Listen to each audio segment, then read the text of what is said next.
한국교회사의 재발견 두 번째 말씀을 해 주시겠습니다. 찬양대원들을 내려앉으시기 바랍니다. 우리 목사님 나오실 때 우리 할렐루야로 환영 한번 해드리겠습니다. 할렐루야.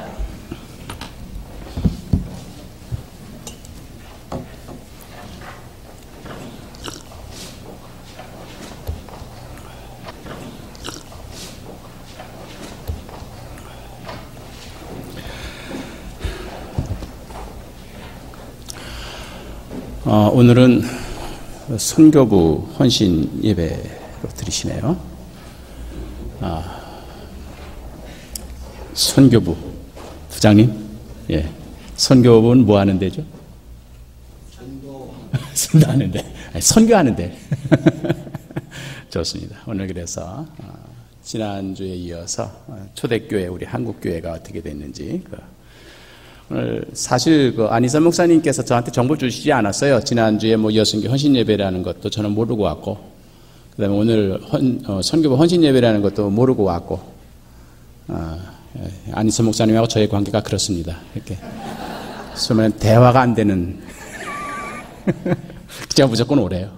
그래서 무조건 왔더니 그렇게 딱 주제에 맞게 다음 주 무슨 헌신 예배인지 내가 묻지 않겠습니다. 자, 지난주에 봤던 그림 한번 다시 복습할 겸해서 한번 보겠습니다. 사실 한국교회가 요즘 와서 위기 이런 말 많이 들을 거예요. 오늘 기도하신 권사님도 진짜 참 이 시대에 특히 우리 감리교회 아직도 이 감독회장 문제를 해결하지 못하고 있는 이 위기를 어떻게 극복할 것인가.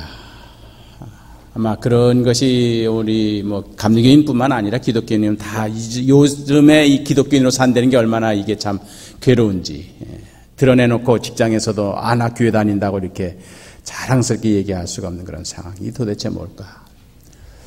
그래서 많은 사람들이 신앙을 포기하기도 하고 또는 교파를 옮기기도 하고 어쨌든 나는 그럼 교회는 안 가고 내 혼자 신앙생활하겠다 이런 분들도 있고. 제 전공은 역사예요. 교회 역사. 제 전공은 역사예요. 교회 역사. 교회 역사의 과정을 다 공부하는데 특히 이제 저는 한국교회사를 공부하지만 이번 학기에 제가 강의를 대학원에서도 하고 학부에서도 하는데 종교계 역사를 제가 지금 강의를 하고 있습니다. 1517년 10월 31일 이날 기억 꼭 하세요. 10월 31일 17년 10월 31일 이날 기억 꼭 하세요. 10월 31일 종교개혁 기념주일입니다. 오늘도 기도하시는데 종교개혁 그게 나왔는데 이 종교개혁사를 공부를 하면서 동시에 오늘 한국교회를 보면서 이 시대의 하나님의 뜻이 뭘까? 항상 예수님께서 제자들에게 하신 말씀은 때를 분간하라. 때를 분간하라. 항상 그런 말씀하셨어요. 때를 분간하면서 살아라는 얘기예요. 밥 먹을 때는 밥 먹어야 되고 잠잘 때는 잠자야 되고 공부할 때는 공부해야 되고 쉴 때는 쉬어야 되고 기도할 때는 기도해야 하고 전도할 때는 전도해야 되고 항상 그 때를 분간할 수 있는 지혜. 성령의 은사 중에 제일 으뜸 은사가 지혜거든요. 지혜, 지식, 믿음, 능력 이렇게 나가잖아요. 그럼 지혜라는 게 도대체 뭐냐? 무엇보다도 지혜라는 것은 때를 분간할 수 있는 지혜. 저희 어머님은 초등학교도 안 나오신 분이에요. 그런데 대학원을 나온 우리 두 아들보다 얼마나 지혜로우신지. 지식은 학교에서 가르칠 수 있지만 지혜는 하늘이 주어야 얻는 겁니다. 그렇기 때문에 학위를 얻었다고 지혜로운 게 아니에요. 많이 배웠다고 지식은 있을지 몰라도 지혜는 없을 수 있어요. 그렇기 때문에 지혜는 하나님이 주시는. 그렇기 때문에 은사 중에 제일 앞머리에 그걸 사도 바울도 지혜요 이렇게 내놓는 거예요. 모름지기 성령 받았다는 사람들은 지혜롭게 살아야 된다는 이야기예요. 지혜롭게 살아야 돼. 그 지혜 중에 으뜸 지혜가 바로 때를 분간할 줄 아는 지혜예요. 때가 어느 때인지. 이 때가 어느 때인가. 여러분 보세요. 예수님이 부활 승천하신 후에 교회가 시작이 됐습니다. 그런 다음에 300년 동안 박해를 받다가 315년에 콘스탄틴 황제가 이제 기독교를 인정해 주어서 기독교가 더 이상 박해를 받지 않고 제국의 보호를 받으면서 크게 부흥을 합니다. 그러다가 이제 로마가 새 예루살렘처럼 로마가 전 세계 교회의 중심이 돼서 로마 크게 융성해 나가고 교회가 크게 융성해 나갈 때, 그때 590년에 무슨 일이 벌어졌느냐? 바로 롬바르도족이, 그 다음에 고트족이, 저 북쪽에 있는 이방 민족들이 로마를 멸망시켰어요. 그래서 로마가 쑥대밭이 됐습니다. 이것이 교회가 핍박받은 첫 번째 사건이에요. 그래서 모든 것이 새 예루살렘이라고 생각했던 이 로마가 붕괴가 되다 보니까 전부 교인들이 방황을 하는 거예요. 왜 하나님께서 이렇게 거룩한 성도 로마를 멸망시키시는가? 그것이 바로 580년에 일어난 사건이에요. 그런 다음에 어거스틴이라고 하는 훌륭한 신학자가 나타나가지고 그거를 해석해냅니다. 하나님께서 눈에 보이는 제국은 멸망시켜줄지 모르지만 보이지 않는 새 제국을 세우실 것이다. 보이는 나라를 멸망시키셨지만 보이지 않는 새로운 나라를 하나님께서 세우실 것이다. 어거스틴이 이런 말을 한 이유는 바로 예수님께서 예루살렘 성전을 보시면서 하신 그 말씀에서 나온 겁니다. 헤롯이 짓는 예루살렘 성전이 그때 40년 동안 건축을 하고 있었어요. 얼마나 크게 짓는지. 헤롯은요, 혈통이 정통 유대가 아니기 때문에 컴플렉스가 있는 사람이야. 반은 이방인, 반은 유대인, 이래가지고 피가 섞여 있어요. 그렇기 때문에 정통 유대교인들이 봤을 때 인정을 안 해, 정통성을. 그렇기 때문에 큰 컴플렉스가 있기 때문에 컴플렉스 있는 사람은 행동이 커요. 목소리가 커요. 실력 있는 사람은요, 목소리가 낮아요. 그 소리가 거리에 들리지 않게 해요.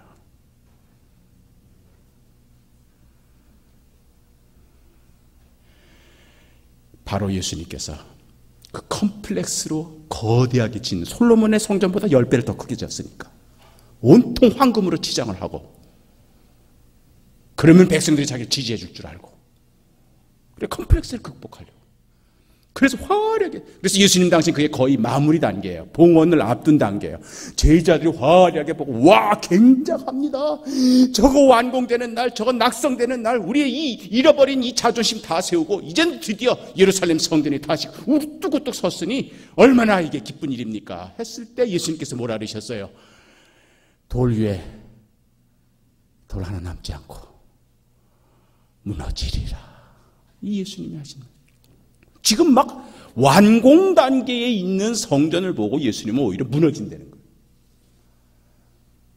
정확하게 예수님 돌아가시고 나서 40년 후에 로마 군인들이 예루살렘을 공격해서 그 성전은 완전히 붕괴돼서 지금까지 붕괴된 모습이었어요. 예수님께서 그 말씀만 하신 거 아니에요. 요한복음에 보면 너희들 눈에는 세워지는 교회가 보이냐? 내가 보기에는 무너지는 교회다. 허물라 내가 사흘 만에 세우리라.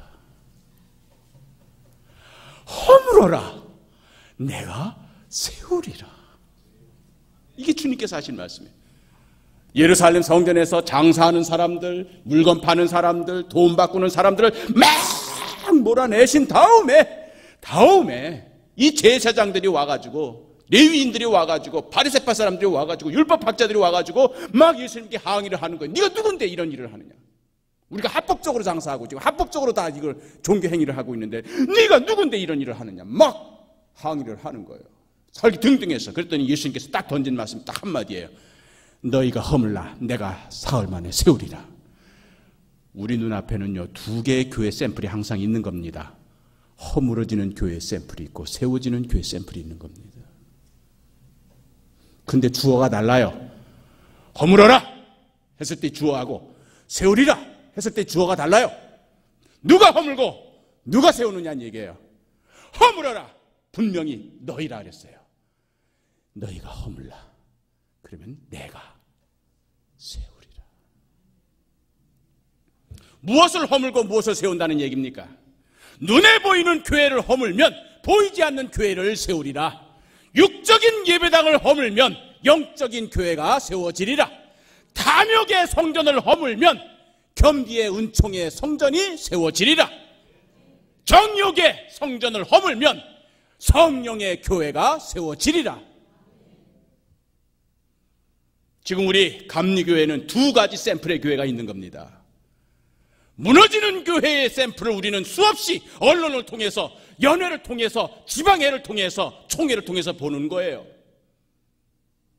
옛날이면 감독하면은 엄청나게 위대하고 권위 있고 영적인 분인 줄 알았어요. 그러나 요새 감리교 감독 값은 무슨 값?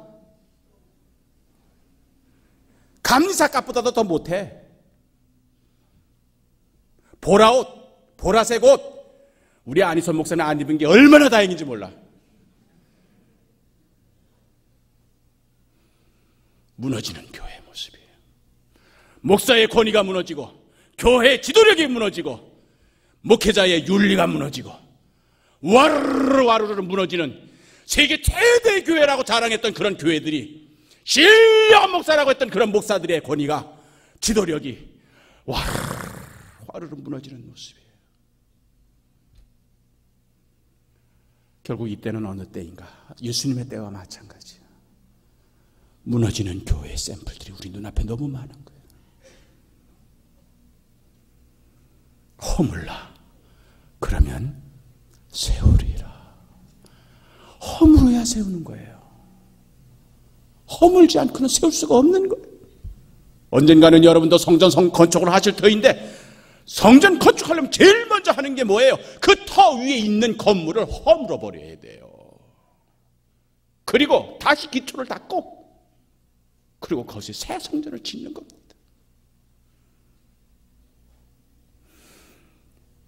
바로 저는 이 시대는 주님께서 한편으로는 허물면서 한편으로는 세우는 그 두 개의 교회의 샘플을 우리 눈앞에 보여주고 있는 겁니다.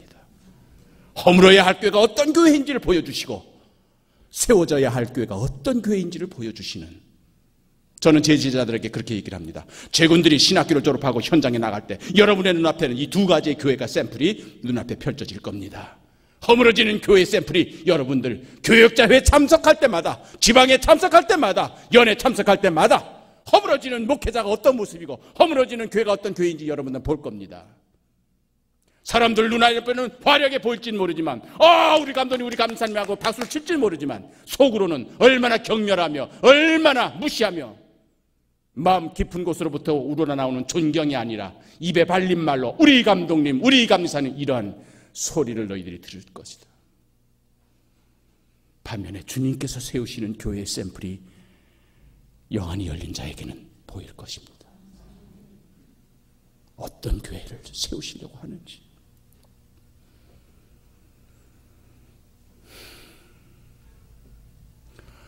결국 예수님의 이 말씀을 듣고 어거스틴이 그걸 그렇게 해석한 겁니다. 로마 제국이 망하고 붕괴한 것, 하나님께서 새 교회를 세우시려고 하는 겁니다. 그렇게 해서 이제 로마에, 이제는 황제가 있던 궁전은 허물어졌지만 이제는 교황이, 로마 교회가 새로운 구심점이 돼서 하나님의 나라를 건설해 나간 겁니다. 그러나 그것이 또 교만의 탑을 쌓은 겁니다. 교황이 좌지우지하다 보니까 우리가 잘 아는 1059년에 동서방이 같은 예수 그리스도를 믿는데도 동방교회와 서방교회가 갈라져서, 그렇게 해가지고 교회가 두 조각이 납니다. 그때 서방교회가 오만의 탑을, 높은 교회 탑을 쌓기 시작하면서 드디어 십자군이라고 하는 그런 운동을 벌이면서 성지 회복이라고 하는 빌미로 이교도들을 잔인하게 살해하는, 살육하는 그러한 전쟁을 벌이게 됩니다. 그렇게 해서 1059년부터 이제 이러한 교회의 오만의 탑이 높이 쌓아가다가 우리가 잘 아는 대로 1517년에 마틴 루터가 종교개혁을 하게 되는 겁니다. 여러분 보세요. AD 30년에 예수 그리스도의 복음이 시작됩니다. 590년에 이제 로마 제국이 붕괴되고 새로운 교회가 세워졌습니다. 1059년에 동서교회가 분열이 되면서 새로운 교회 역사가 중세기가 시작이 됩니다. 1517년에 마틴 루터의 종교개혁이 이루어져서 개신교회가 그때부터 시작이 됐습니다. 30년, 590년, 1059년, 1517년, 대략 몇 년 주기입니까? 다시 한번 30년, 590년, 1059년, 1517년, 대략 몇 년 주기예요? 500년 주기죠. 1517년에 종교개혁이 일어났습니다. 1517년에서 500년 주기면 몇 년이에요? 다시 1517년에 종교개혁이 일어났습니다. 마지막 500년에 여기서 500년을 주면은 몇 년이에요? 2000 몇 년 남았어요? 지금 새로운 역사가 지금 다가오고 있는 겁니다. 이게 세계 기독교 역사의 흐름입니다.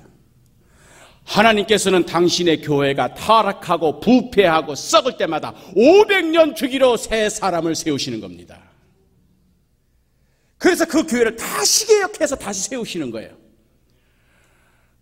허물어질 교회는 허물게 내버려 두시고 새 교회를 세우시는 겁니다.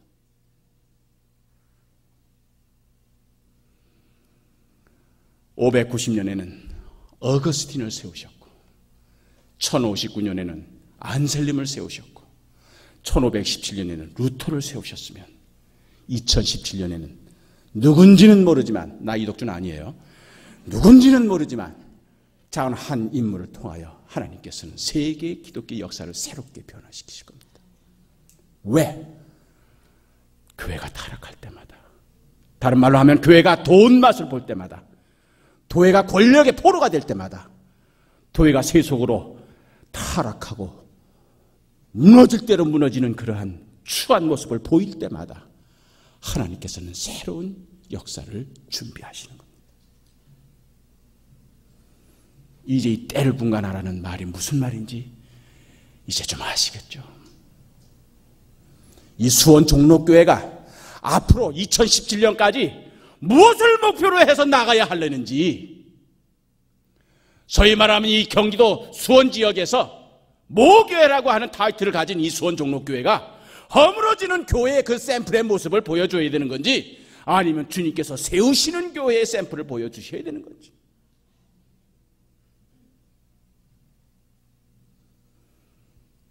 주님께서 허물나는 교회는 분명히 어떤 교회인지 압니다.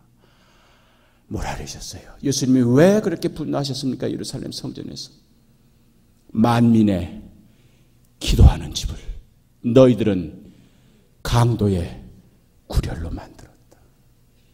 교회가 강도의 구렬이 된 겁니다. 소굴이 된 거예요. 강도는 뭡니까?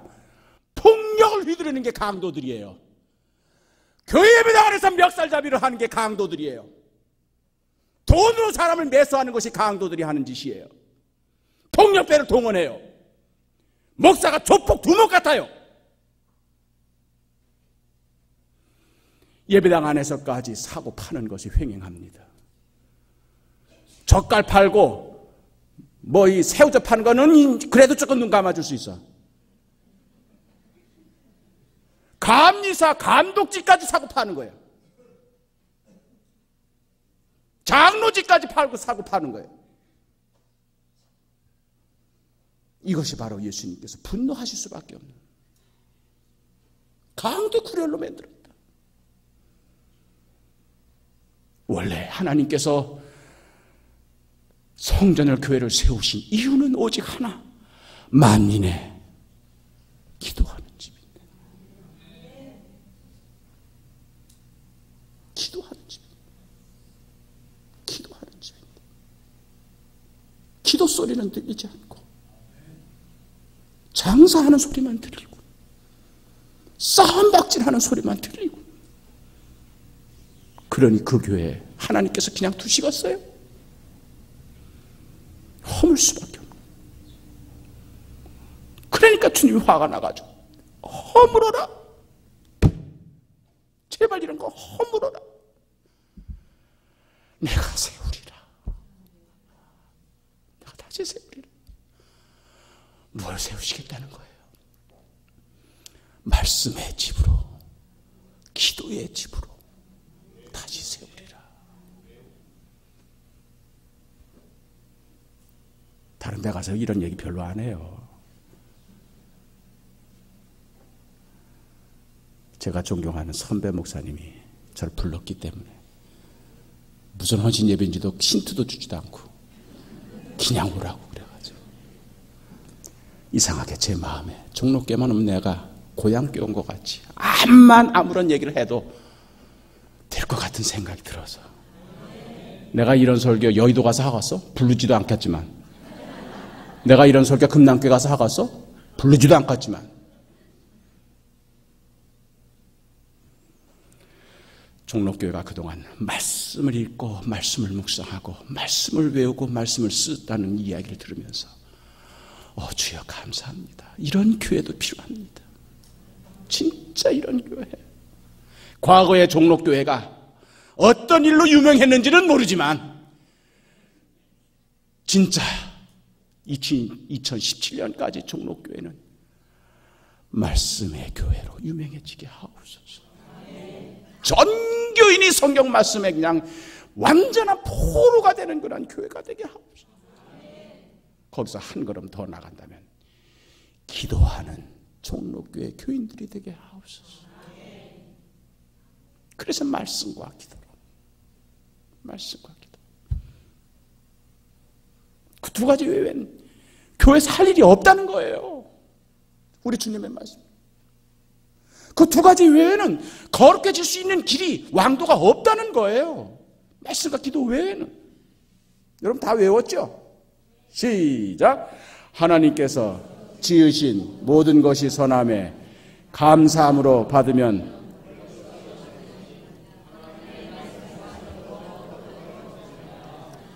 하나님의 말씀과 기도로 거룩하여 짐이라.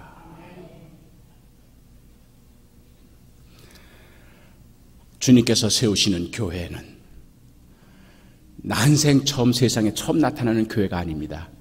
항상 처음에 있었던 초대교회. 그러나 세월이 지나면서 잊어버렸던 그러한 가치. 주님께서 교회를 세우실 때는 말씀과 기도 위에서 당신의 교회를 세우셨습니다. 그것이 다시 점점점 말씀과 기도가 사라지고 광도의 구렬로, 장사꾼의 소굴로, 음모의 장바닥으로 바뀔 때마다 하나님께서는 기도와 말씀의 사람을 다시 세우시는 겁니다. 그게 바로 어거스틴이고 그게 바로 루터입니다. 우리 소원 종로교회 교우 여러분들이 무너지는 이 감리교단을 바라보면서 불안하고 실망하고 좌절만 할 것이 아니라 주님과 함께 세우시는 교회의 모습으로 말씀과 기도로 매일매일의 삶을 새롭게 변화시켜 나가는 그러한 세워지는 교회의 샘플이 되기를 진심으로 바랍니다. 없었던 게 아니에요. 이미 과거에 있었던 거 우리가 잊어버리고 살았던 겁니다. 저는 그걸 한국 초대교회, 기독교 120년의 역사입니다. 120년의 역사 가운데 이제 이 시대에 우리 한국교회에 필요한 게 뭘까 생각하다 보니까 처음 사랑, 그게 회복돼야 되겠다. 작년에 동아일보 기자가 전화를 해요. 그 동아일보 기자는 문화부 기자인데 하여튼 좀 기분 좋은 일이 있을 때 전화하는 게 아니라 아주 이 목사가 대답하기 어려운 문제만 가지고 전화해. 예를 들면 이제 감리교 사태 났을 때, 그래서 두 군데서 뭐 감독회장 취임식이 벌어질 때, 그때 또 나한테 전화를 해가지고 이 사태를 어떻게 생각하십니까?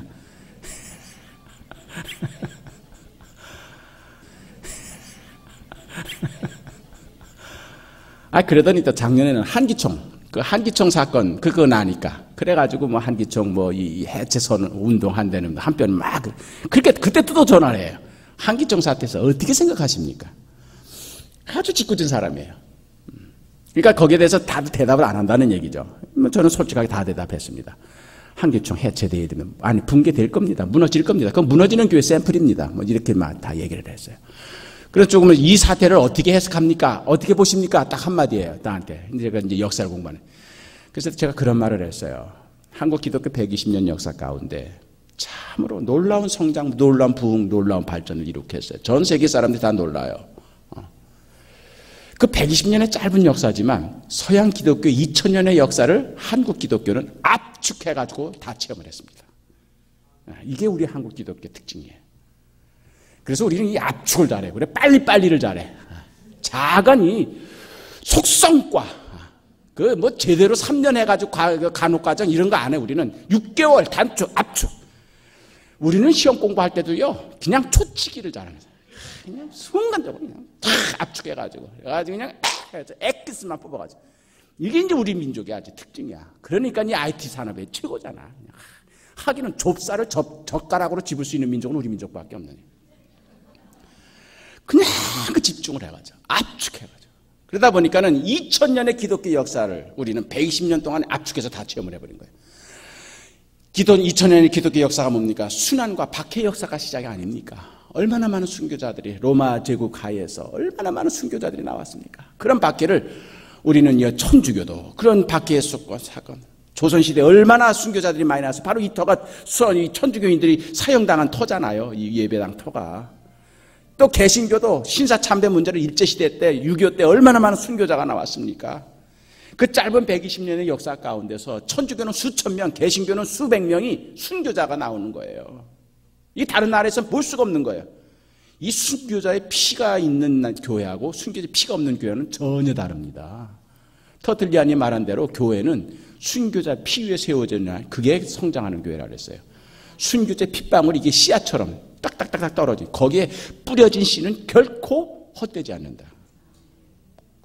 그렇기 때문에 한국 교회가 이렇게 크게 부흥하게 된 그 원인이 뭐냐? 순교자의 피가 여기 많이 흘린 거예요. 그 이유를 하나를 이건 일본 신학자들이랑 대화하면 일본 신학자들이 동의해요. 이건 일본 신학자들은요. 일본은 기독교인 1%도 안 됩니다. 전 인구의 1%도 아니에요. 10억 가까운 인구인데도 1000만 명이 안 돼요. 기독교인들이. 그래서 늘 마이너리티예요. 일본에서는. 그런데도 이제 우리랑 대화를 하다 보면 한국 신학자들이 대화하다 보면 자기네들은 양 많은 거 숫자 많은 거 그건 별로 두렵지 않다는 거예요. 부럽지 않다는 거예요. 자기네는 1%도 되지 않은 아주 적은 소수지만 전 세계적인 신학자들, 전 세계적인 기독교 사상가들을 낸 거예요. 가가와 도요 있고 우에무라 마사이사, 우찌무라 간조 아주 유명한 그런 신학자들을 많이 냅니다. 비록 유명한 그런 신학자들을 많이 냅니다. 비록 기독교는 굉장히 소수지만 일본 사회의 정의, 평화 이거를 끌고 나가는 핵심 멤버들이 바로 기독교인들이다. 이런 의식이 있어요. 그렇기 때문에 한국 기독교가 25%, 30% 숫자는 많을지 모르지만 사회를 이끌어 나갈 수 있는 그런 정의, 평화, 질서 이런 것에서는 기독교인들의 별로 사회적인 역할을 하지 못하는 걸 자기네로 알기 때문에 숫자 많은 건 별로 자기는 부럽지 않대. 다만 하나 부러운 게 하나 있다는 거예요. 그게 부러운 게 뭐냐? 한국 기독교는 순교자를 냈는데 일본 기독교는 순교자가 없다는 얘기예요. 그게 차이래요. 그게 차이가 뭐냐? 신앙의 열정의 차이가 있다. 패션. 그래서 한국 기독교인들은 뭘 신앙생활을 하더라도 아주 죽기 아니면 살기로 막 달려들어요. 여러분 그러잖아요. 40일 무슨 작전기도 하면은 새벽마다 그냥 전쟁 터지 그냥 그거. 전 식구들이 그냥 다 동원이 돼가지고 그냥 꼬맹이까지 막 그냥. 이게 일본에는 없는 거예요. 일본에는 전도를 하더라도 말씀을 보더라도 예배를 드리더라도 이렇게 열정적으로 헌신적인 이런 게 없다는 거예요. 개인주의적이고 편안한 신앙생활을 수고하네. 그게 자기네들 보기에는 순교자를 내지 못한 데서 오는. 그러기 때문에 한국 기독교인들은 작은 목숨을 내걸고 신앙생활을 하는 그런 열정적인 걸 그런 게 있기 때문에 전도도 열심히 하고 신앙생활도 열심히 하고 헌금도 열심히 하고 그러니까 막 부흥이 되는데 일본 기독교는 그런 게 없기 때문에 그게 하나 부럽다는 거예요. 일리가 있는 말이에요. 순교의 역사가 우리한테 있는 거예요. 그러다 보니까 부흥의 역사가 있어요. 그러다 보니까 전 세계에, 그런 특히 유럽 기독교들이 얼마나 웅장한 예배당을 짓습니까? 여러분, 파리 가보세요. 독일 가보세요. 그냥 우뚝우뚝 그냥 엄청나게 큰 규모의 그런 게 이제 우리 서울이 다 있잖아요. 이 수원에도 여러 개 있잖아요. 전 세계에서 제1위 교회가 우리나라 10개나 있잖아요. 엄청나게 큰 교회들, 수만 명이 모여가지고 집회하고. 서구교회의 부흥과 성장의 역사를 우리가 다 체험을 한 겁니다. 종교재판의 역사도 체험을 했습니다. 선교의 역사도 체험했습니다. 전 세계에서 선교사를 2번째로 많이 내보내는 그런 교회가 됐어요. 그렇게 해서 우리 120년의 짧은 역사지만 2000년의 기독교 역사를 압축해가지고 다 순간적으로 10분의 1로 압축해가지고 다 이미 체험을 해버린 거예요. 근데 딱 하나만 체험하지 못했습니다. 그랬더니 동아일보 기자가 그게 뭡니까? 하는 거예요. 종교 개혁의 역사입니다. 그것만은 우리가 체험하지 못했습니다. 그게 뭡니까? 한국 기독교가 서구 2000년 동안 서구 기독교가 체험했던 모든 순환에서부터 부흥과 선교와 발전과 종교재판과 신학적인 모든 걸 다 했지만 뿌리째 뽑혀 새롭게 변화되는 종교개혁의 역사만은 우리가 아직 체험을 못했습니다. 그래서요, 저는 그 때가 가까워오고 있는 것을 느낍니다. 그래요? 그럼 이때를 어떻게 봅니까? 종교개혁 전야입니다. 루터가 종교개혁하기 직전의 상황이 지금 한국교회의 현상입니다. 조금 더 설명해 보시죠. 종교개혁 전야에 마틴 루터 때 그때 제일 문제되었던 게 뭡니까? 면죄부입니다.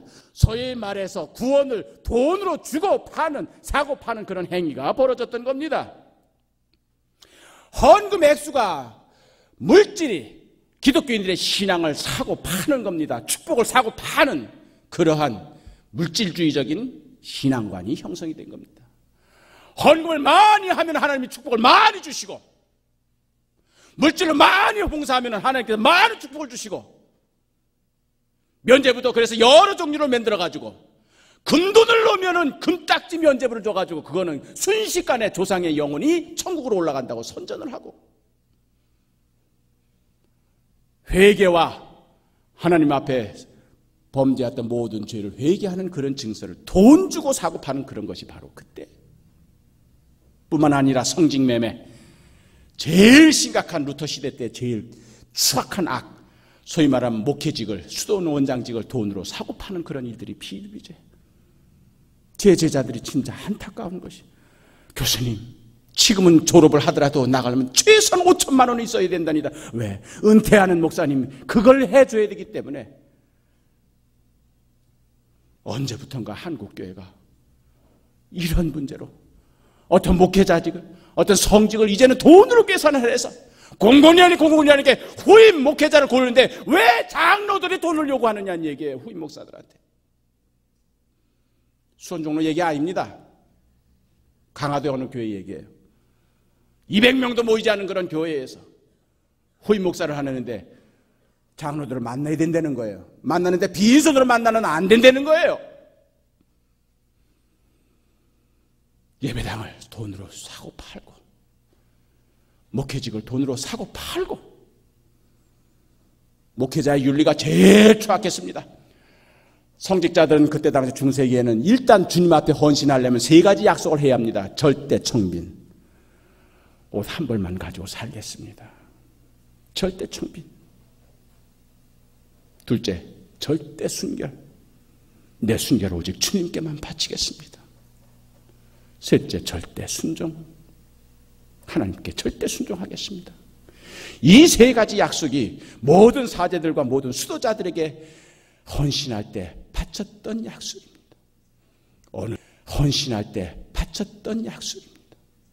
어느 사이에 점점 절대 청빈이 아니라 목회자는 부의 상징이 되어버렸습니다. 목회자의 차가 점점 고급화가 돼갑니다. 우리 안희선 목사님 에쿠스 안 타죠?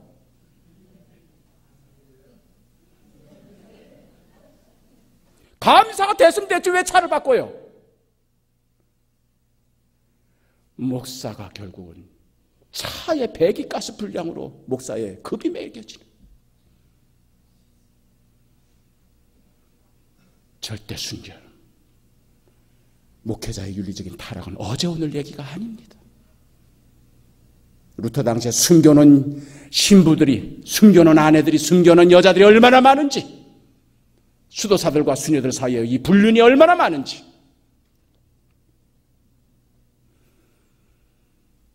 결국 이러한 윤리적인 문제들이. 그랬더니 그 동아일보 기자가 그러고 보니까 목사님 말이 맞는 것 같아요.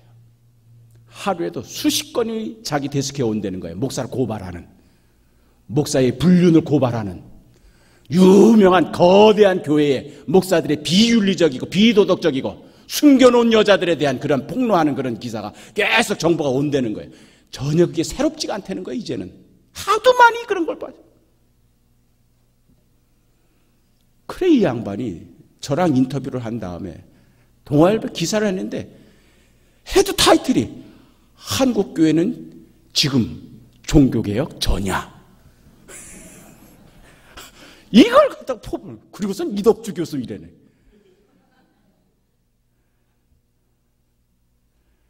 그러니 이덕주 교수를 누가 초청을 하겠습니까? 안희선 목사님이나 동아일보 안 보는 안희선 목사님이나. 어쩔 수 없어요. 저는 그렇기 때문에 이 사회, 이 시대가 지금 하나님께서 계획하신 새로운 역사의 출발점을 향하여 다가가고 있다. 그러니 우리가 지금 뭘 하고 무엇을 고민해야 되는지 이제 좀 깨닫자. 깨닫자. 저는 그래서 한국교회 때를 분간하라고 했을 때 이 시대 목회자로서, 특히 감리교 신학대학의 교수로서, 목회자를 양성하는 신학교 교수로서 제 고민은 그겁니다. 이 때를 분간하라 주님께서 그러시는데, 이 때는 지금 뭔가라면 무너지는 교회가 한편으로 보이면 세우시는 교회가 한편으로는 보여지는 그런 때입니다. 이제는 거대한 종교개혁과 같은 그런 거대한 흐름이 지금 우리 한국교회에 다가오고 있는데, 지금 내가 고민하고 내가 어디에 서야 있어야 할 것인가. 그러던 중에 이제 제가 깨달은 것이 요한계시록 2장 1절에서 7절에 있는 말씀, 에베소 교회에 주신 주님의 말씀. 한번 찾아보실래요? 요한계시록 2장 1절. 이 말씀은 소아시아에 있는 7교회 가운데 제일 모교회, 제일 머머니 교회, 제일 우두머리 교회, 제일 역사적으로, 신학적으로, 종교적으로 중요한 그런 교회. 특히 이 에베소 교회는 선교, 7교회를 다 개척한 선교의 모교회입니다. 그래서 선교의 구심점이에요. 사도 바울도 이 에베소 교회를 얼마나 중요시했는지 2차 전도 여행 때는 에베소에서 1년 6개월을 머물면서 두란노 소원을 만들어서 집중적으로 목회자를 양성하는 그런 신학교가 이 에베소 교회에 있었어요. 또 에베소는 지금도 선교순례 하시는 분들은 가보면 알지만 예수님의 제자 요한이 예수님의 어머니 마리아를 자기 친어머니처럼 모시고 마지막 돌아가셨던 자리가 바로 에베소예요. 그래서 거기는 어머니 마리아의, 예수님의 어머니 마리아의 사시던 집, 또 그분이 마시던 우물, 그런 게 성지가 돼서 많은 사람들이 그 성지순례하는 데가 바로 에베소입니다. 그래서 이 에베소는 사도 바울에게도 그렇게 중요해서 에베소에는 특별히 편지를 보냈잖아. 그 에베소서입니다. 그래서 역사적으로, 선교적으로 얼마나 중요한 곳인지 몰라요, 에베소. 그래서 에베소가 제일 앞머리 주님께서 편지를 보내시는 거예요. 2장 1절 시작.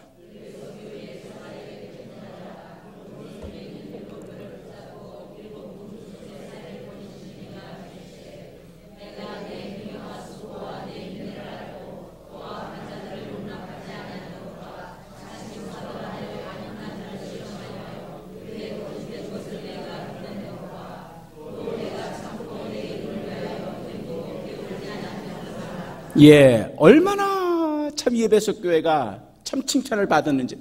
난 네 수고와 네 인내를 알고 있다. 네가 얼마나 나를 위하여 참고 견뎠으며 변절하지 아니하고, 또 너희들이 두란노 서울이 있기 때문에 신학 교육을 제대로 받아가지고 이 이단들, 이 적그리스도들을 잘 구별해서 그들을 용납하지 아니한 것. 그래서 바른 신앙을 너희들이 지키려고 애를 썼던 건 내가 다 잘 안다. 또 네가 모교이기 때문에 거기에서 많은 선교사를 보내가지고 교회를 개척한 것도 잘 안다. 이 칭찬이 계속 이뤄집니다. 이것도 잘하고 이것도 잘하고 이것도 잘했다. 참 잘했다. 그 순환과 바퀴 가운데서 신앙의 지조를 네가 참 잘 지켰다. 이게 3절까지 계속 칭찬이에요.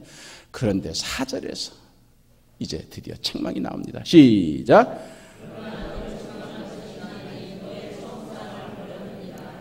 오케이. 너에게 책망할 것이 있다. 한 가지가 있다. 칭찬거리가 수십 가지, 수백 가지가 있지만 이 한 가지 책망 때문에, 이 한 가지 책망 때문에, 이 한 가지 실수 때문에, 이 한 가지 때문에, 이 한 가지 때문에 여러분 아무리 잘했다 할지라도 마지막에 한 가지 때문에 안 되잖아요. 그 한 가지, 그 한 가지가 뭐예요? 처음 사랑을 잃어버렸노라. 처음 사랑을 잃어버렸노라. 처음 사랑을 잃어버렸노라. 그게 치명적인 한 가지 실수라. 선교도 많이. 오늘 여기 강대상에 올라오기 전에 목사님이랑 차를 마시는데 내가 시키지도 않았어요. 안 목사님 참 이상한 분이야. 내가 시키지도 않았는데 그 현신의 권사님이라고 유명한 그 신유 은사하던 60년대, 70년대 전설적인 그런 뭐 은사 중에 은사 제일 최고급 은사를 맡으십니다. 진짜 뭐 어떤 병자도 다 고쳤으니까. 그분이 죽어서 천당 갔다가 다시 살아나온 얘기를 안희선 목사님이 그 대한수도원 원장님의 아들한테, 그러니까 뭐 이건 하여튼 좀 복잡해. 현신의 권사님이 증언한 거를 전진 원장님이라는 분이 듣고 그 전진 원장님이라는 분이 그 아들 최재형 목사한테 얘기를 했는데 그 최재형 목사님이 안희선 목사님한테 얘기했다는 거예요. 그러니까 이건 믿거나 말거나인지 모르겠어요. 잠깐 그 전달자는 다 거짓말할 사람들은 아니야. 안희선 목사님을 포함해서. 잠깐 그런데 하는 얘기가 그 현신의 권사님 그렇게 이제 아직도 50년대, 60년대, 70년대까지 하여튼 전설적인 그런 은사 집회 하시는 분이에요. 이분이 이제 잠깐 병 들어가지고 죽어가지고 천당에 갔다가 이제 아직 때가 안 이르는 일에 해가지고 살아난 양반이야. 그러다가 얼마 후에 돌아가셨지만 이분이 이제 천국 가가지고 자기가 얼마나 이적을 많이 했어요. 내가 주님의 이름으로 모두 뭐 하실 때 나 너 모른다 그러더래. 이게 받은 충격이래요. 그렇게 이적을 많이 베풀고 그렇게 집회를 많이 했는데 나 너 모른다. 그래서 너무 충격을 받아가지고 그래서 여의도에 시모 목사님 아십니까? 글쎄 누구지? 이랬다는 거예요. 그 다음에 하늘산 그 유명한 거야. 그냥 뭐 기적 베풀고 하는 그런 또 목사 있어요. 그 목사 압니까? 했더니 글쎄 알 것 같기도 하고 뭐 이랬다는 거예요. 뭐 그런 얘기 정확한 건 나중에 들어요 저 양반한테. 어쨌든 뭐 이런 얘기. 그러니까는 이 지상에 있으면서 내가 주님의 이름으로 귀신도 내쫓고 주님의 이름으로 이적도 베풀고 주님의 이름도 병자를 고치고 주님의 이름도 예배당을 건축하고 주님의 이름으로 내가 개척 선교도 하고 주님의 이름으로 내가 뭐 필리핀의 교회도 등등등등등 했습니다. 했다 할지라도 주님 앞에 갔을 때 나는 몰라? 얼마나 두려운 겁니까? 나는 몰라? 그게 왜 내 일이야? 네 일이었지. 네 이름 내세운 거 아니냐? 하나님께 영광하면서 사실 주들끼리 영광한 거 아니냐? 나는 모른다. 얼마나 두려운 얘기입니까? 마지막 날 우리가 주님 앞에 갔을 때 주님 앞에 내가 너 안다. 내가 너를 안다. 내가 너를 알리라. 내가 너를 알리라. 이 말 한마디가 결국 우리의 운명을 갈라놓을 터인데 무엇이 주님이 나를 알게 만드시는 거냐는 얘기예요. 결국 우리가 이 세상 살면서 헌금을 얼마를 했네. 그 다음에 내 이름으로 예배당을 봉헌을 했네. 내가 주님의 이름으로 귀신을 내어쫓네. 이런 것들이 아니라 네가 나를 사랑했느냐. 베드로에게 주신 말씀. 요한의 아들 시몬아, 네가 나를 사랑하냐. 예, 제가 주님을 사랑합니다. 나의 양을 먹이라. 아마 마지막 날 우리가 죽은 다음에 주님 앞에 갔을 때 우리한테 확인하는 것은 나의 업적이 아니라 내게 있는 주님을 향한 사랑. 내가 여전히 주님을 사랑합니다. 내가 주님을 사랑합니다. 그 사랑이 확인이 될 수 있는 유일한 증거가 아니에요. 마지막 날 예수님께서는 양과 염소로 갈라놓는다 그러셨습니다. 양 양들에게 하시는 말씀. 너희는 내가 목말랐을 때 마실 것 주었고, 내가 감옥에 갇혔을 때 나를 찾아주었고, 내가 헐벗었을 때 입을 것을 주었고, 내가 외로울 때 나의 친구가 되어 주었고. 저희가 언제 그런 일을 했습니까? 가장 적은 소자에게 한 것이 나에게 한 것이다. 가장 적은 자에게 했기 때문에 기억도 안 나는 거예요. 기억이 안 나는 거예요, 그 사람한테는. 그런데 염소들은 내가 목말랐을 때 마실 거 주지 않았고, 내가 배고팠을 때 먹을 거 주지 않았고, 내가 헐벗었을 때 입을 거 주지 않았고, 내가 외로웠을 때 나를 찾아주지 아니하였다. 언제 우리가 주님 그러지 않았습니까? 가장 적은 소자에게 하지 않은 것이 곧 나에게 하지 않은 것이다. 아마 이 사람은 수첩을 가지고 다니는 사람일 거예요. 베드로 앞에 갔어요. 주님 앞에 갔을 거예요. 왜냐하면 요새 천국은 다 컴퓨터로 다 돼 있거든. 그래가지고 입력이 다 돼 있어요. 주님 저 왔습니다. 그래 너 왔냐? 누구지? 그럴 줄 알고 제가 다 적어왔습니다. 뭐 여기 다 입력됐겠지만 제가요 수원 종로교회 40년을 다닌 사람입니다. 제가 아시겠지만 뭐 다 아시겠지만 혹시나 해가지고 제가 기록한 거하고 여기 입력한 거 565 에러가 있을 수 있으니까 제가 한번 확인해 보겠습니다. 수원 종로교회 그때 터 넓힐 때 그때 제가 한 500만 원 헌금한 거 아시죠? 네, 아실 줄 압니다. 그리고 그때 안희선 목사님 조금 교회에서 힘들었을 때 제가 몸으로 막은 거 그때 아시죠? 그것도 좀 참조해 주시고요. 고아원 갈 때 그때 제가 라면 12박스 제가 헌금했습니다. 요게 염소예요. 자기가 한 거예요. 왜 양은 기억 못할까요? 오른손이 하는 일을 왼손이 모르게 했기 때문에. 오른손이 하는 일을 왼손이 어떻게 모릅니까? 이게 하는 일이 머리를 통해서 가게 되면 입력이 되어 있는 거예요. 기억이 될 수밖에 없어. 일단 이게 지금 하고 있구나 하는 걸 오른손이 하는 걸 머리를 통해서 하면 이게 얘가 아는 거예요. 기억이 되니까. 근데 자기도 모르는 사이에 지나가던 사람 머리에 입력도 되기도 전에 그냥 줘버린 거예요. 여기에 올라가기 전에 가슴 왔다 갔다 한 거예요. 그래서 죽어도 잊어버린 거예요. 나중에 집에 가서 여보 당신 오늘 새 양복 입고 나갔는데 그랬었나? 근데 그 옷이 뭐예요? 어디다 벗어놨지? 이게 양이에요. 양은요 원래 좀 둔해요. 염소가 이게 기억력이 뛰어나. 교활하고. 항상 주님께서는 양떼를 치게 하실 때 염소도 적당하게 심어 놓으십니다. 이스라엘 사람들이 양떼를 칠 때요. 저도 몽골에 가가지고 양 치는 거 봤어요. 양들은 순하기는 한데 머리가 약해서 지능이 떨어져가지고 그냥 이 쥐들끼리만 나오면은요 그냥 우양우양 해가지고 몰려들어가지고 쥐들끼리 막 밟아요. 그렇기 때문에 목자는 염소를 서너 마리 양틀 두면 그럼 이 염소는 뭐냐? 치받는 은사를 받은 거예요. 그래가지고 이 염소는요 계속 치받기 때문에 양들의 적당한 공간을 만들어주는 역할을 하는 거예요. 이게 모일만 하면 가서 치받는 거예요. 그래가지고 적당하게 너른 풀밭에 넉넉하게 먹도록 그게 이제 이 염소의 역할이야. 그렇기 때문에 하나님께서는요 항상 교회를 하실 때 양들만 모아놓지 않으세요. 염소의 은사를 받은 성도를 적당하게.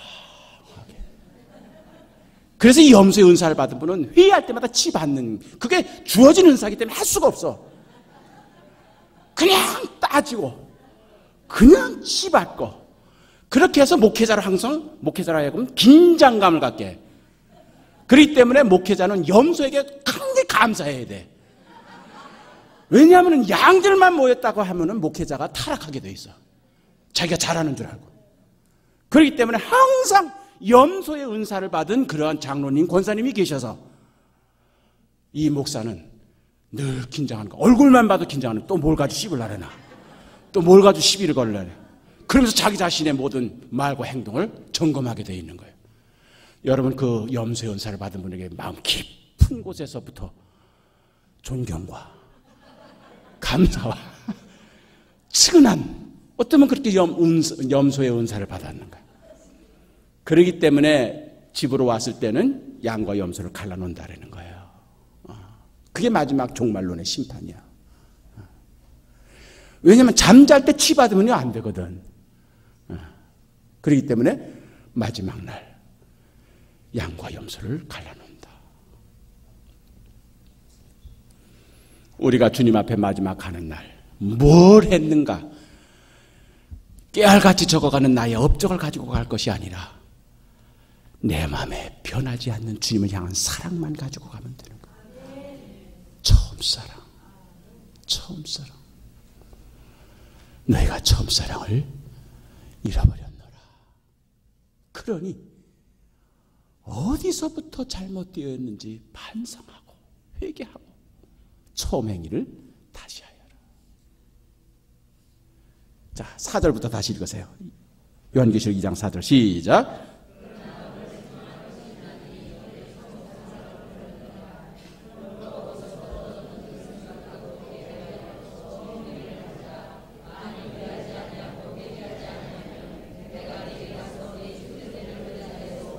예, 촛대를 옮긴다는 얘기는요, 성령님이 떠나간다는 얘기예요. 예루살렘 성전에는 이렇게 조명이 안 돼 있었습니다. 촛대가 유일한 조명이에요. 촛대를 옮긴다는 이야기는 그 성전 안에 암흑만 가득 찬다는 이야기입니다. 빛이 없다는 얘기예요. 빛이 없으면 생명이 없는 거예요. 생명이 없으면 그 교회는 죽은 교회예요. 촛대를 옮기리라, 이거 얼마나 무서운 겁니까? 그러니까 우리 교회가 두려워할 거는요, 헌금 덜 거치는 거 그게 두려울 게 아니에요. 교인 수가 줄어드는 거 그게 두려울 게 아니에요. 제일 두려워할 거는 성령님이 떠나가지 아니하시더라. 성령님이 떠나가시지 아니하더라. 이 촛대가 옮겨지는, 모르겠어요. 저는 서울에 그냥 큼직큼직한 교회 가면은 이상하게 내가 연이 막혀. 나도 모르는 사이에 막 분노가 솟아서 뭐 대리석으로 화려하게 꾸미긴 꾸몄는데 생기가 느껴지질 않아요. 살기만 등등하고. 왜 그렇게 서로 죽이려고만 하는지. 서로 살려주고 서로 도와주고 하는 게 생명의 기가 느껴져야 되는데 그런 기는 사라지고 헐뜯고 음해하고 모함하고 하는 그런 기가 꽉 차 있는 그런 느낌을 제가 받았다고 했어요. 그게 바로 촛대가 옮겨진 교회예요. 그런 교회는 되지 말아야죠. 7절 시작.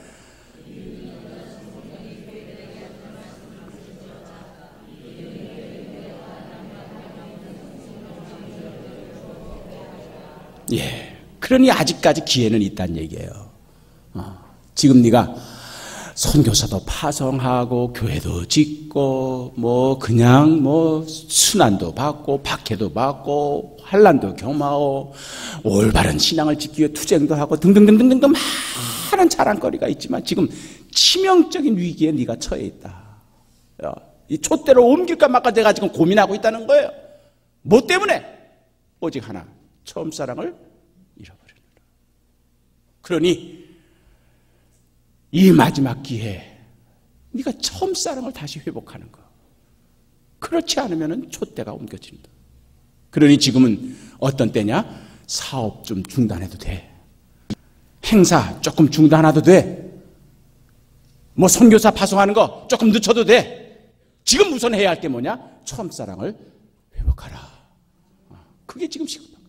저는 한국교회 주시는 말씀처럼 제가 한국 교회사를 공부하면서 항상 책을 쓰든 강의를 하든 연설을 항상 한국 교회와 관계된 주제를 가지고 설교할 때마다 이 말씀이 나한테 떠오르는 거예요. 지금 한국 교회가 에베소 교회처럼 자랑거리가 엄청나게 많은데 거기에 취해가지고 지금 오히려 가장 치명적인 실수, 처음 사랑을 잃어버리는. 그래 저에게 주어진 과제가 뭐냐? 더 늦기 전에, 완전히 무너지기 전에 한국교회가 뭐를 회복한다? 처음 사랑을 회복한다. 뭐 거창하게 생각하지 마세요. 여러분이 처음 예수 영접하고 처음 교회 나와서 처음 성령 받았을 때 그때 기억하시면 됩니다. 그때는 찬송만 불러도 그냥 눈물이 나. 그때는 성경만 펴서 읽으면 그냥 활짝 꿈틀꿈틀 움직여. 그래가지고 막 내 마음을 막 찔러. 그때는 목사님의 설교가 꼭 나를 꼭 찍어가지고 하는 것 같아. 누군가가 내 사정을 목사님한테 읽는 것 같아. 얼마나 그 말씀이 내게 적합한 말씀인지. 그때는 예배 나오는 게 왜 이렇게 기쁜지. 에? 그때는 그냥 주님 만나려고 하는 그 설렘 때문에 찬송도 기쁨이 넘치고 기도를 해도 주님이 임재가 느껴지고 성경 말씀을 읽어도 그냥 꿀총이처럼 그냥 탈고 예배당 오는 것이 어쩌면 그렇게 기쁜지. 그 처음 사랑이 사라지니까 그 다음에 뭐가 오는 줄 아세요? 의무입니다. 책임감, 체면 때문에 그 다음에는 성경도 보고 교회도 참석하고 전도 활동도 그때부터는 이제는 체면 때문에. 그게 안 되면 그 다음에 언제나 돈이에요. 돈으로 전도하는 겁니다. 돈으로 사람을 사서 교회 행사를 하는 거예요. 사랑을 회복하는. 구체적으로 사랑을 회복한다는 게 도대체 뭘까? 저는 한국교회 120년의 역사 가운데 지금 한국교회가 위기에 처해 있다고 하면은 바로 이러한 우리 초대교회 성도들이, 우리 할아버지 때 처음 믿었던 신앙인들이 보여줬던 박해를 받아가면서 매를 맞아가면서 고난을 받아가면서도 주님을 향하여 변절하지 않는 그 믿음 가지고 예배당을 찾아 나왔던 그 처음 사랑. 고린도 교회 주시는 주님의 사도 바울의 말씀 한번 읽어볼까요? 시작.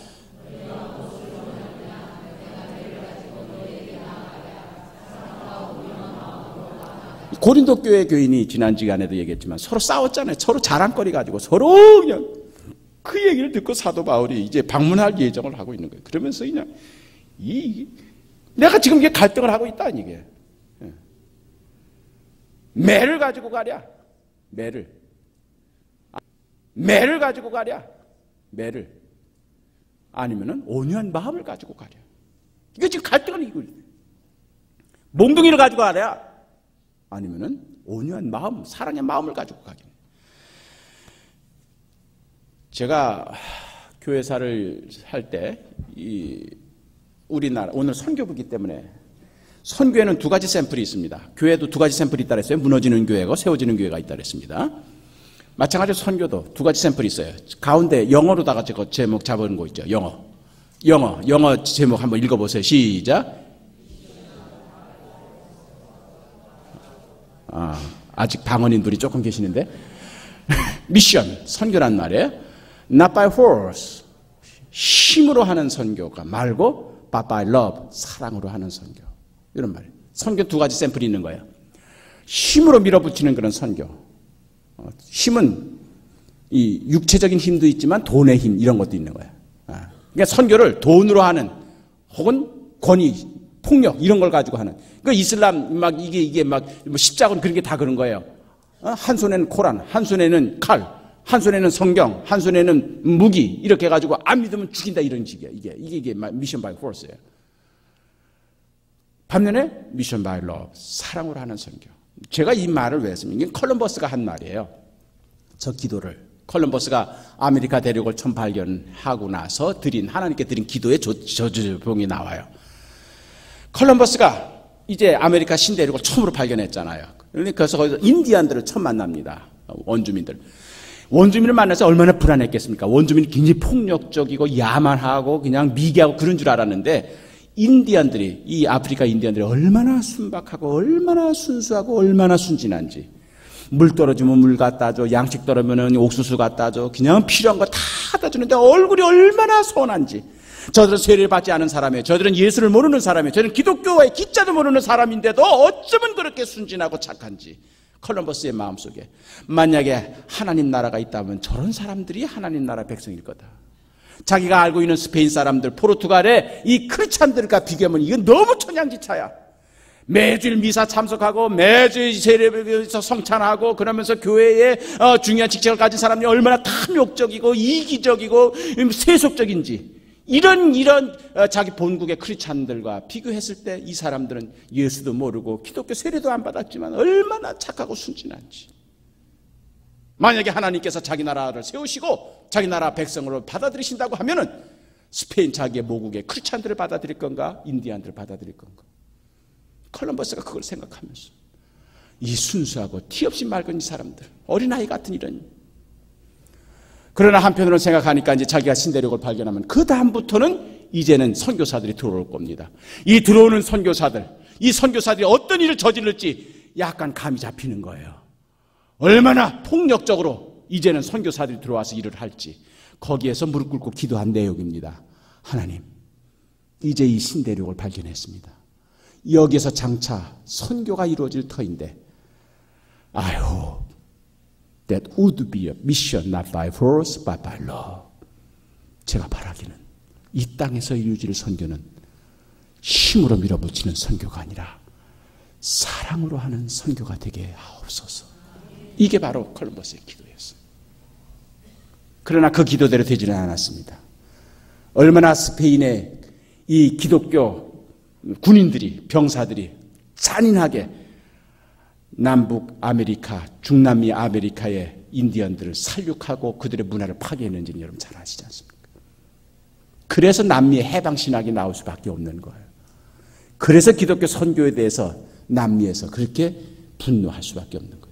소위 말하는 기독교라는 십자가를 새겨진 방패와 칼을 들고 와서 무자비하게 살육하고 자기들의 삶의 자리에서 쫓아내면서 자기네들의 가치관, 자기네들의 예배당을 지어나는 그런 기독교 선교를 보고 절망을 하는 겁니다.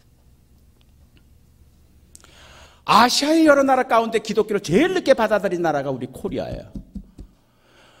모든 아시아 국가들이 한국보다 더 먼저 앞서서 일찍이는 100년 전에 한 50년 전에 다 기독교를 받아들인 나라들입니다.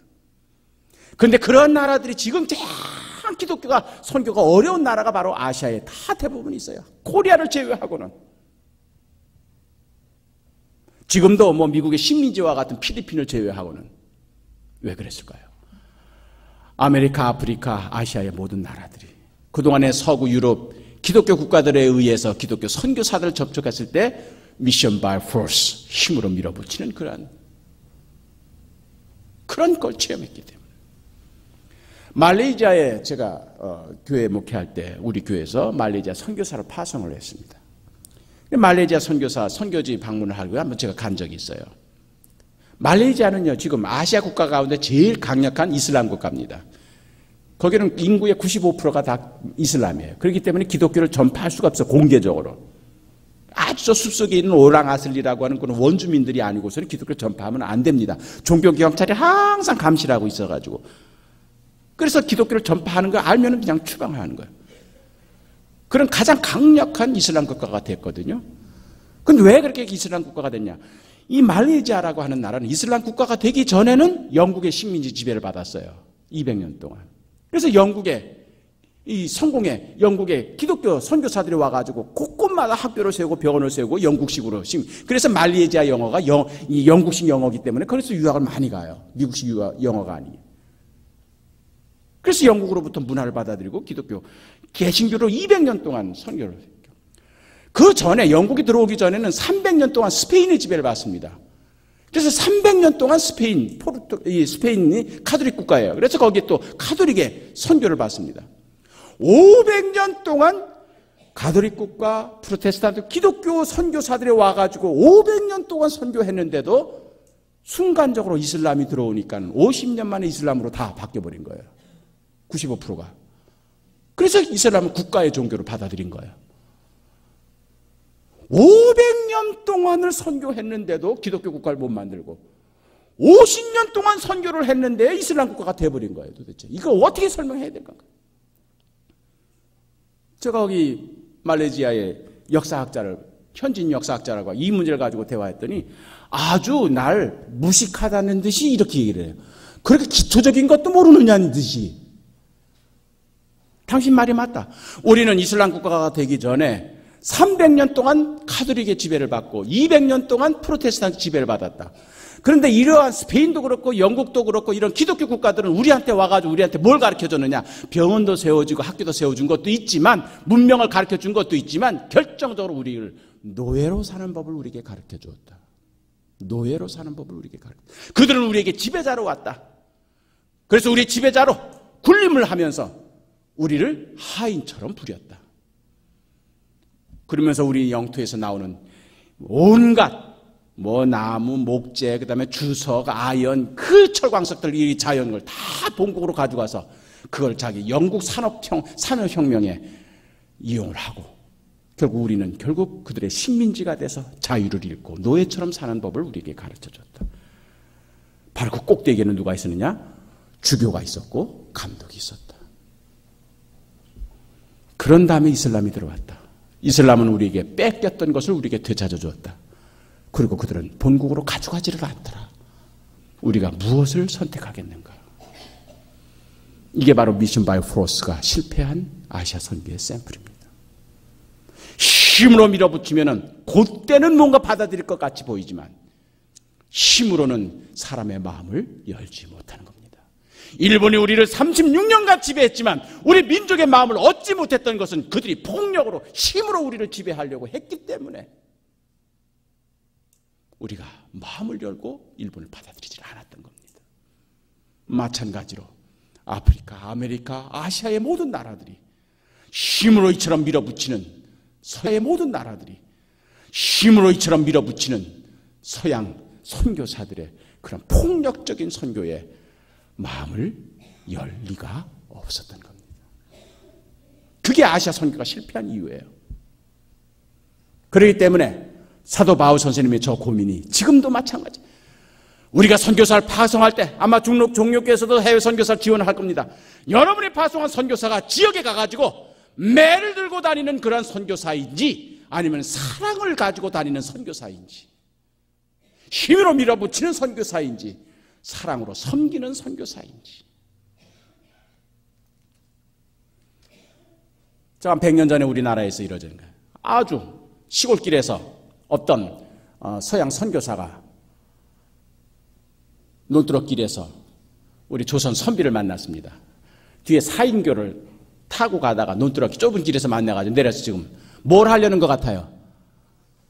인사를 하려고 하는 것 같아요. 인사를 하는데 결국 됐습니까? 인사 됐어요? 안 됐어요? 안 됐어요. 왜? 뭐 때문에?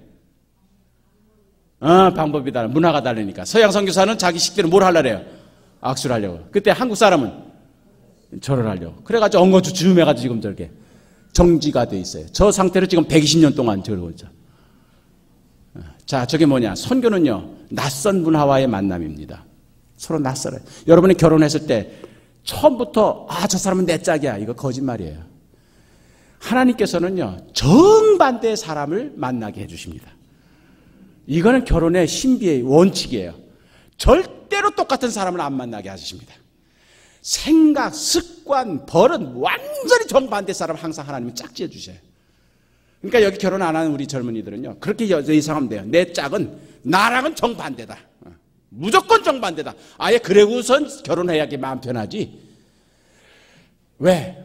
하나님께서는 서로 다른 사람을 서로 화해, 서로 협력, 서로 맞춰가면서 사는 그러한 비밀을 우리에게 가르쳐 주시려고 그러는 거예요. 그래서 서로 남남이었던 사람이, 서로 정반대였던 사람이, 작은 입맛도 다르고 숙성도 다르고 잠버릇도 달라요. 어쩌면 그렇게 정확하게 반대인지 몰라. 어쩌면 그렇게 정반대 사람을 만나게 해주시는지 몰라. 그렇게 정반대 사람을 만나가지고 20년, 30년 살다 보면은 이제는 서로 맞춰가. 눈빛만 봐도 이제는 알아. 이제는 서로 말 안 해도 뭔가 알아가. 그러면 그때는 이제 죽을 때가 된 거예요. 이게 인생의 비밀이에요. 하나님께서는 항상 그렇게 합니다. 신앙도 마찬가지예요. 여러분 처음 교회 등장하면은요, 전혀 낯설어요.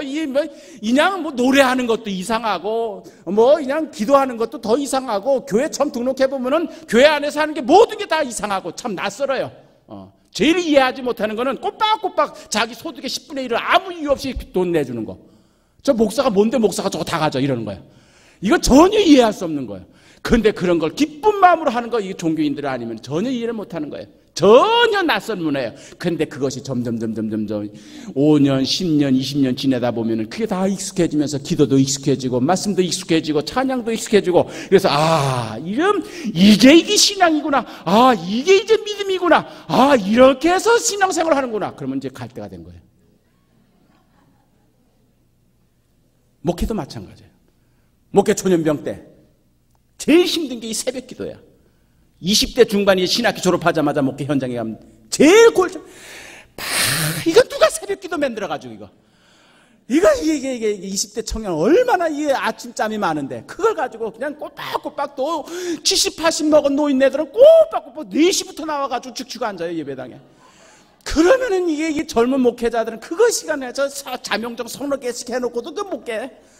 그러면 허겁지겁 나와가지고 이 바지 그냥 자꾸도 찾지 않은 채로 강대상에서 올라가고 위에는 양복 입고 아래는 파자마 바람으로 막 그냥 설교도 하고 이게 제일 이 새벽 기도가 제일 힘든 거예요 목회. 그런데 이제는 30년쯤 하다 보면 우리 안희선 목사님 정도야. 근데 뭐 이제 자명정 없어도 딱 깨. 그 시간만 되면 딱 깨. 그게 몸에 체질화가 되는 거예요. 그때쯤 되면 이제 은퇴할 때가 되었다. 하나님께서는요, 천국의 알곡을 드린다 그러셨어요. 우리가 알곡이 되어가는 과정이에요. 처음에 믿음 생활할 때는 쭉정이었어. 뭐가 뭔지도 몰라. 천방지축. 그러나 믿음 생활 계속 하다 보니까는 어느 사이에 내가 믿음이 뭔 줄 알고 말씀의 맛도 알고 기도의 깊은 은혜도 체험하고 이제는 내가 진짜 실수하지 않고 내가 신앙생활을 하리라. 그럼 알곡이 되는 거야. 알곡은 어떻게 한다? 뚝 따는 거예요. 알곡을 그대로 내버려 두면은 썩어요. 그래서 따서 하나님이 곡간에 들이시는 거예요. 그러면 오래 살려면은 철이 들어야 돼, 말아야 돼? 오늘도 내가 안 목사님이랑 대화하면서 안희선 목사님이 스승 되신 무의당사님 너무 일찍 가셨다 그래서 아니 잘 가신 겁니다. 이용도 목사님 33살에 돌아가셨어요. 내가 존경하는 정경옥 교수님 41살에 돌아가셨어요. 깨우침을 주셨으면 딱 따가지고 하나님께서 천국에 들이시는 거예요. 딱 따가지고 천국에 들이시지 않고 내버려두면 썩어서 냄새가 나. 이게 은퇴를 하고서도 주책 부리는 그러한 있어. 갈 때 제대로 좀 가야 되는데 싹 하고서 좀 깨끗하게 물려주고 사라져야 되는데 그걸 태상왕처럼 높은 자리에 올라가지고 계속 장로를 불러들이면서 코치를 하려고 하는 이거는 둘 중에 하나예요. 썩어가고 있거나 아니면 아직도 덜 여물었거나. 어쨌든 하나님께서는 우리를 낯설게 만나게 하셔서 익숙한 것으로 바꿔가시는 장면. 선교가 그런 거예요. 처음에는 낯설어. 그러나 그것이 점점 하다 보니까 이제는 서로에게 낯설어져요. 그래서 이제는 말을 안 해도 그거구나. 120년 전에 시방을 여행했던 어떤 카톨릭 천주교 수녀 선교사 여자 선교사의 모습이에요. 제가 저 사진을 보면서 저건 조금 좀 두려운 그런 마음을 갖는데 그 여자 선교사의 허리에 뭔가 채져 있어요. 달려 있어요. 뭔지 아시겠어요? 허리에 여자 선교사 가운데 있는 허리에 뭐가 있죠? 벨트에 뭐가 달려 있죠? 뭔 것 같아요? 피스톨이에요. 권총찬 선교사. 왜냐하면 그때 당시에는 지방의 치안이 불안하기 때문에 선교사님들이 항상 이 피스톨을 소유하고 아펜젤러, 언더우드, 스크래튼 다 지방에 나올 때는 이 피스톨 가지고 다닙니다. 왜냐하면 그 지방에 강도들이 많고 치안을 제대로 안 되니까 자기가 자기 스스로를 지켜야 돼요. 더군다나 옛날에 호랭이가 왜 이렇게 많은지, 그치? 호랭이. 그러면 호랭이 때문에. 그러니까 이건 자기가 자기 스스로를 지켜야 돼요. 그래서 피스톨 꼭 필수품이에요. 자, 왼손에 든 게 뭘까요? 저거 중고등학교 선생들이 맨날 남자 선생님 들고 들어가는 거 교실에. 옳지. 저거 왜 들었을까? 이게 지방혈들이 가니까는 아이들이 막 몰려들잖아요. 그러니까 거리를 유지하게 저리가. 자, 저건 뭐냐? 필요하기 때문에 권총도 찾고 필요하기 때문에 회초리도 든 거예요. 그러나 저 모습을 보고 저 입에서 나오는 메시지가 사람들의 마음을 열 것인가? 그걸 생각해 보는 거예요. 권총을 가지고 다니는 건 이해합니다. 치안 때문에. 그러나 저걸 그렇게 꼭 황야의 뭐 치인처럼 저렇게 꼭 이게 보이게 그걸 걸어야만 했을까? 그죠? 그리고 꼭 저렇게 회초리를 왼손에 들고, 그러니까 저 오른쪽에 겁먹은 조선 아이가 멀찌감치서 지금 지켜보고 있잖아요. 저게 바로 미션 바이 포스의 스타일이에요. 힘으로. 여러분이 남을 전도할 때요, 전도하는 메시지도 중요하지만 전도하는 자세가 더 중요합니다. 위압을 주고 공포심을 주고 그렇게 해서는 마음을 열 수가 없어요. 미션 바이 러브, 사랑으로 해야 된다는 거예요. 저건 1930년대 의료 선교사, 우리나라에 왔던 개신교 의료 선교사 포스터예요. 저 선교사 보면은 한반도 지도를 놓고 자기네들이 와가지고 선교 병원 세운 그 점을 다 찍어놓고, 그런 다음에 이제 그 선교하는 그런 모금 포스터인데, 저거 이제 미국 사람들한테 보여주려는 거죠. 저 보면서 은근히 조금 좀 제가 이제 주인공의 뭐 이 왼손 자세가 왜 저렇게 그렸을까? 그죠? 왼손의 그 모양. 저걸 좀 가지런히 앞으로 좀 해든지, 아니면 공손히 두 손을 좀 모으든지, 그렇게 못하고 딱 이게 뭐야? 한마디로 뭐가 느껴져요? 좀 건방. 이게 이제 마지막에 베푸는 자에서의 위압이에요. 베푸는. 우리가 이렇게 너희들을 위해서 희생하고 너희들을 위해서 봉사하고 그러고 있는데 알 하나 줘. 딱 이런. 그리고 오른손으로 핀셋으로 가지고 서양 세브란스 병원이 있는 거기에다 딱 이게, 여기가 우리가 지금 병원 세운 데야 딱 꽂는데, 이게 마치 토끼를 해부하면서 심장에다 꽉 찔러 넣는 것 같아서 그래서 마음이 아파. 제가 그래서 저런 사진을 보면서 한국에 왔던 선교사들 가운데도 미션 바이 포스, 자기도 모르는 사이에 어떤 힘으로 위압적으로 그렇게 하려는 사람이 있구나. 이렇게 해서는 마음을 못 여는 거예요. 이러한 스타일이 아니라 한국에는 미션 바이 포스, 진짜 사랑으로 섬기고 진짜 사랑으로 낮아지는 그러한 선교. 저는 그러한 선교가 한국에 필요했다고 보는 거예요. 이거 지도는 지난주에 살펴봤으니까 제가 생략을 하겠습니다. 이게 바로 아편전쟁 중국이에요.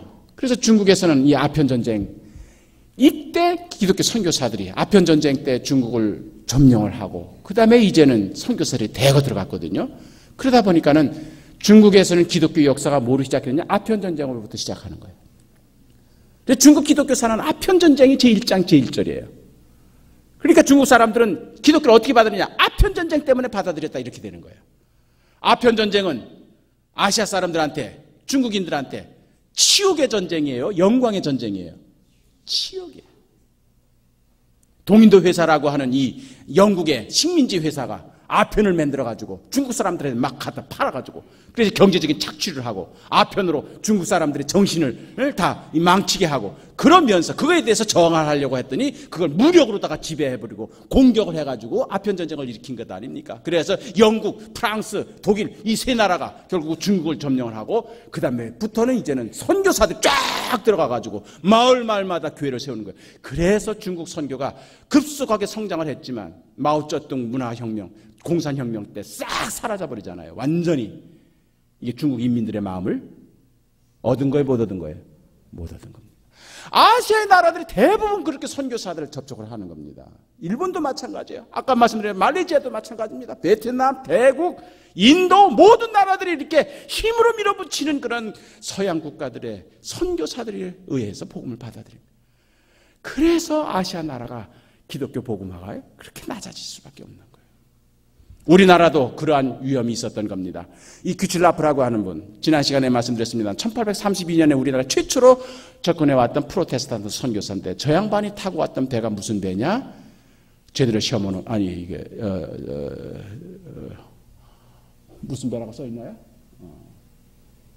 로드 아머스트라는 배인데 그 배에 어디 회사 거냐면 동인도 회사 배예요. 동인도 회사는 아편 무역을 하는 회사라 그랬어요. 그래서 귀칠라프가 타고 왔던 저 배에도 아편이 실려 있었던 겁니다.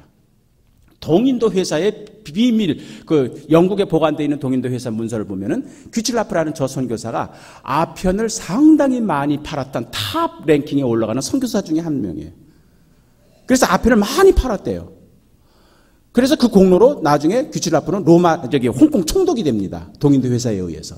그래서 홍콩에 가면은 귀칠라프 스트리트라고 하는 그런 거리가 있어요. 그렇다고 하면 귀칠라프는 개인적으로는 복음을 전하려고 그랬지만 그를 스폰서해 줬던 회사는 동인도 회사예요. 그러니까 순수하지 못했다는 얘기죠. 그러니까 이게 한 달 만에 끝나고 갑니다.